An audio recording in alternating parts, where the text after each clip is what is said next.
We fight like hell, and if you don't fight like hell, you're not going to have a country anymore. Fight for Trump! Fight for Trump! Fight for Trump! Fight for Trump! Fight for Trump!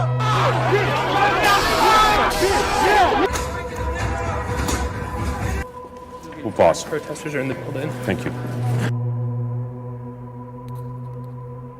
They broke the glass. Everybody stay down. Get down.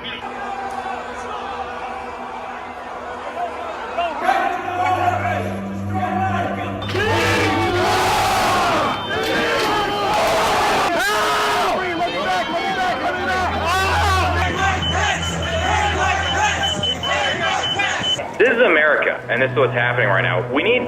The president needs to call it off.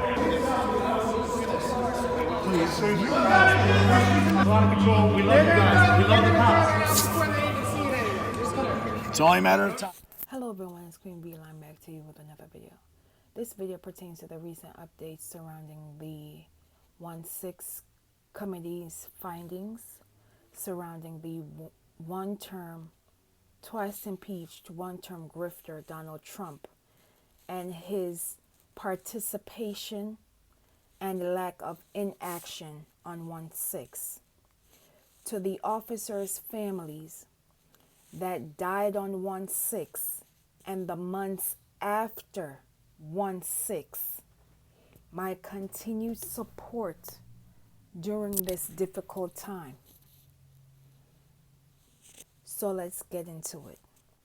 The 1-6 committee unanimously voted to subpoena the twice impeached one-term grifter Donald Trump for documents and testimony based on his participation on the 1-6 Capitol riots. In part, Representative and Chairman Bennie Thompson of the 1-6 committee stated,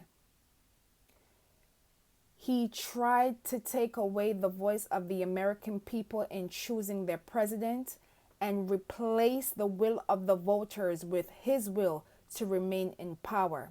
He is the one person at center of the story of what happened on January 6th, so we want to hear from him."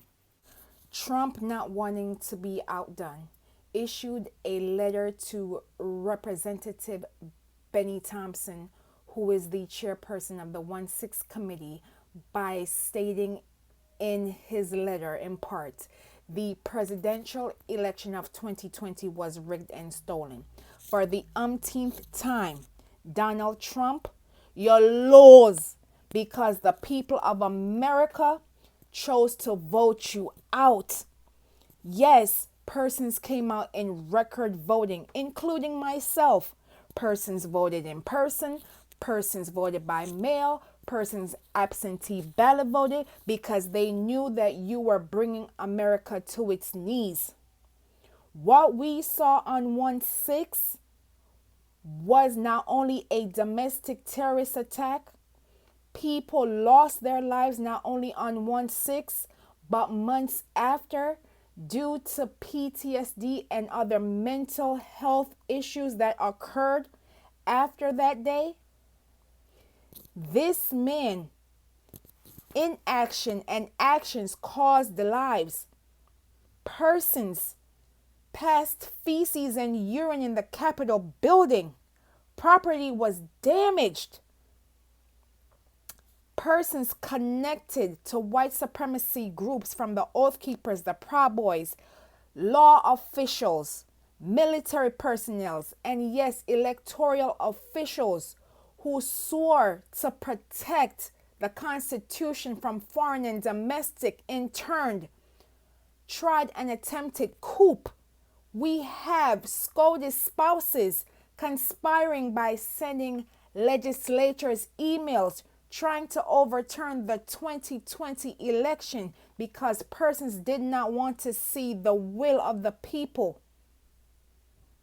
We even have the Secret Service involved because one man wanted all that power because he lost the people voting him out and he wanted to hurt the American people in a public way.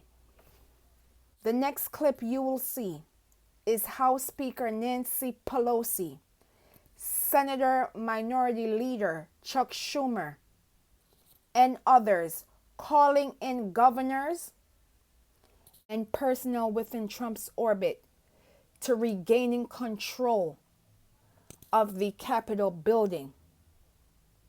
And I will be back with more commentary. Lockdown in the Senate. There has to be some way we can maintain the sense that people have that there's some security or some confidence that government can function and that we can elect the President of the United States. Did we go back into session? We did go back into session, but now apparently everybody on the floor is putting on tear gas masks to prepare for a breach. Well, I'm trying to get more information. They're putting on their Tear gas masks.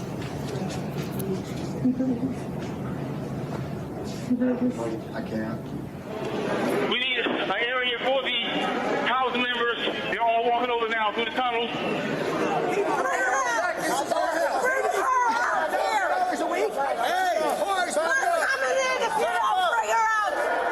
I'm going to call up the effing Secretary of DOD. We have some senators who are still in their hideaways. They need massive personnel now. Can you get the Maryland National Guard to come too? I have something to say, Mr. Secretary. Well, I'm going to call the mayor of Washington, D.C. right now and see what other outreach she has to other police departments, as Leader Hoyer has mentioned.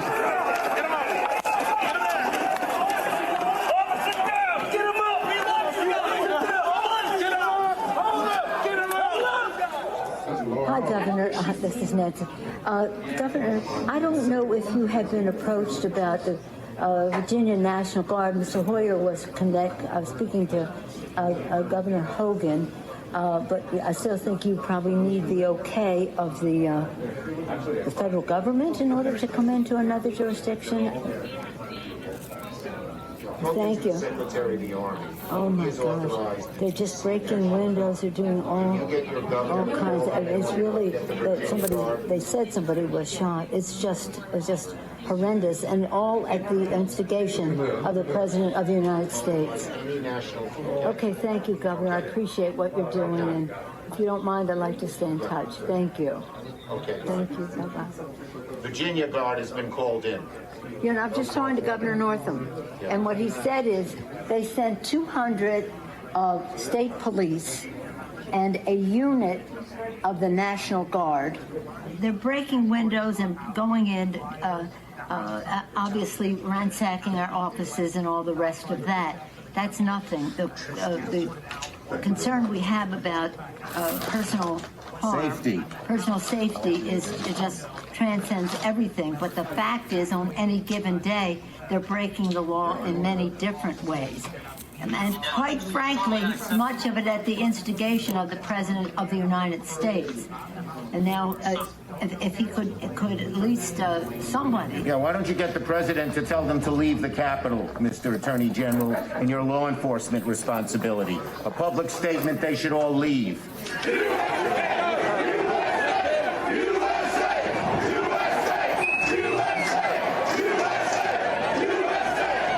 Cannot be just we're waiting for so-and-so. We need them there now, whoever you got. You also have troops. This is Steny Hoyer. Troops. Okay, so we have a little bit of time to make that decision. Andrews Air Force Base. All right. Other military bases. Thank you. We need active duty National Guard. How soon in the future can you have the place evacuated, cleaned out? I don't want to speak for the leadership that's going to be responsible for executing the operation, so I'm not going to say that because they're on the ground and they're the experts. Well, just pretend for a moment it was the Pentagon or the White House or some other entity that was under siege. And let me say, you can logistically get people there as you make the plan.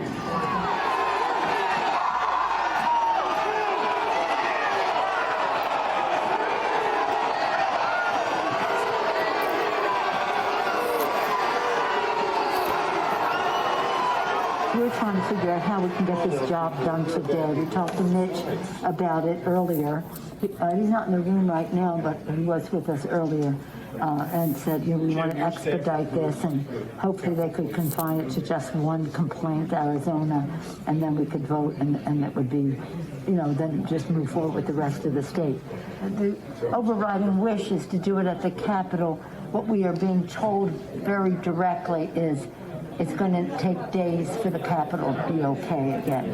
We've gotten a very bad report about the condition of the House floor with defecation and all that kind of thing as well. I don't think that that's hard to clean up, but I do think it is more from a security standpoint of making sure that everybody is out of the building, and how long will that take? I just got off with the Vice President. And I got off with the Vice President-elect.